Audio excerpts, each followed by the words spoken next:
Vote बोला के सम्राट चौधरी नया नाम मुख्यमंत्री बने ना, वोट बोला हम नहीं खर्च करेंगे। सरकारी आवास में क्या मोह माया है? ऐसा कोई किसी का जागीर थोड़े हो जाता है सरकारी आवास। सम्राट चौधरी जी, उनके नेतृत्व में भी कोई द्वेष भावना से नहीं किया जा रहा। सभी जो भी कार्रवाई की जा रही है, चाहे बंगला खाली का, तो ये विधि सम्मत सरकारी नियम प्रावधान के मुताबिक किया जा रहा है। बिहार में सियासत से अलग भी एक सियासी तूफान खड़ा हो चुका है। राबड़ी देवी ने बंगला खाली करने से इनकार कर दिया है।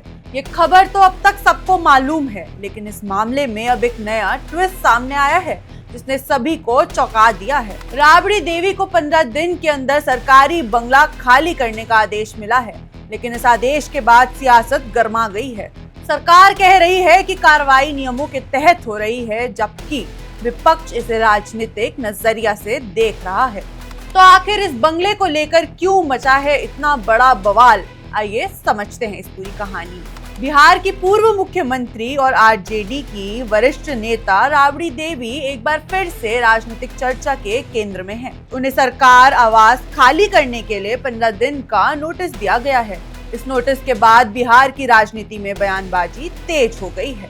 सरकार का कहना है कि ये पूरी प्रशासनिक प्रक्रिया है, वहीं राजनीतिक गलियारों में इसे लेकर कई तरह की चर्चाएं शुरू हो गई हैं। सवाल सिर्फ एक बंगले का नहीं है, सवाल ये है कि क्या ये नियमित सरकारी कार्रवाई है या फिर इसके पीछे कोई बड़ा राजनीतिक संदेश छिपा है। बिहार सरकार के मंत्री लेशी सिंह ने साफ कहा है कि सरकार किसी भी व्यक्ति के खिलाफ ईर्ष्या या द्वेष की भावना से काम नहीं करती। उनके मुताबिक सरकारी आवास सार्वजनिक संपत्ति होते हैं और उनका आवंटन तय नियमों के आधार पर किया जाता है। लेशी सिंह ने कहा कि अगर किसी व्यक्ति की पात्रता समाप्त हो जाती है या नियम इसकी मांग करते हैं तो संबंधित विभाग को कार्रवाई करनी पड़ती है। उन्होंने ये भी कहा कि सम्राट चौधरी के नेतृत्व में सरकार सुशासन और प्रशासनिक जवाबदेही को प्राथमिकता दे रही है और किसी भी फैसले में राजनीतिक बदले की भावना नहीं है। लेकिन यहीं से शुरू होती है असली राजनीतिक बहस। राबड़ी देवी सिर्फ पूर्व मुख्यमंत्री ही नहीं, बल्कि बिहार की सबसे प्रभावशाली राजनीतिक परिवारों में से एक बड़ा चेहरा है। ऐसे में उनके सरकारी आवास को लेकर उठाया गया कदम तुरंत राजनीतिक चर्चा का विषय बन गया। कई लोग सवाल पूछ रहे हैं कि आखिर ये कार्रवाई अभी क्यों? क्या ये सिर्फ नियमों का पालन है या फिर इसके राजनीतिक मायने भी निकल जाएंगे?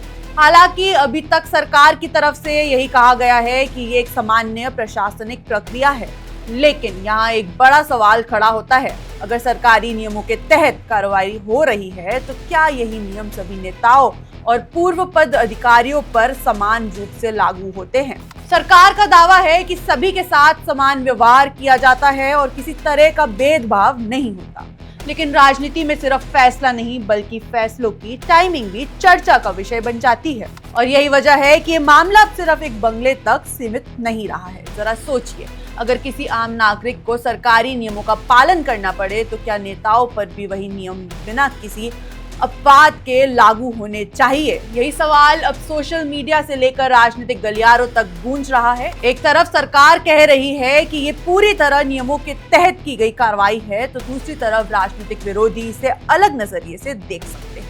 फिलहाल उपलब्ध जानकारी के आधार पर सरकार का आधिकारिक रुख यही है कि बंगला खाली करने की प्रक्रिया कानूनी और प्रशासनिक प्रावधानों के अनुसार चल रही है, लेकिन आने वाले दिनों में इस मुद्दे पर राजनीतिक प्रतिक्रिया और तेज हो सकती है।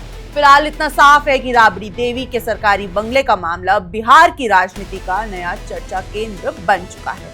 क्या ये सिर्फ नियमों की कार्रवाई है या फिर इसके पीछे कोई बड़ा राजनीतिक संदेश छिपा है? आपकी क्या राय है, हमें कमेंट करके जरूर बताएं। फिलहाल इस खबर में इतना ही। मैं हूँ जसवी कौशिक और आप देख रहे हैं वन इंडिया हिंदी। धन्यवाद। Subscribe to One India and never miss an update. Download the One India app now.